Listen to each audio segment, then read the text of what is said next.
Kamishna Jenerali wa Mamlaka ya Kudhibiti na Kupambana na Dawa za Kulevya DCEA Aretas Limo ametangaza kuwa serikali itaanza kuchukua hatua za kisheria dhidi ya watu wanaovaa mavazi yenye picha au alama za bangi. Akizungumza jijini Dodoma wakati wa uwasilishaji wa ripoti ya kitaifa ya dawa za kulevya ya mwaka 2024, Aretas Limo alisema hatua hiyo ni sehemu ya jitihada za kudhibiti matumizi ya dawa za kulevya na athari zake kwa jamii. Amesisitiza kuwa kwa mujibu wa kifungu cha 24 cha sheria ya kudhibiti na kupambana na dawa za kulevya, ni kosa la jinai kuvaa au kutangaza namna yoyote ya matumizi ya dawa haramu. Wanaobainika watakabiliwa na kifungo.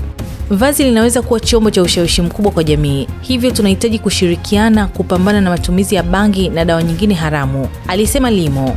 Kwa mujibu wa DCEA, bangi ndio dawa iliyokamatwa kwa wingi zaidi mwaka 2024, ikifuatiwa na methamphetamine, heroin na fentanyl. Zaidi ya tani 2300 za dawa za kulevya zimekamatwa mwaka huu.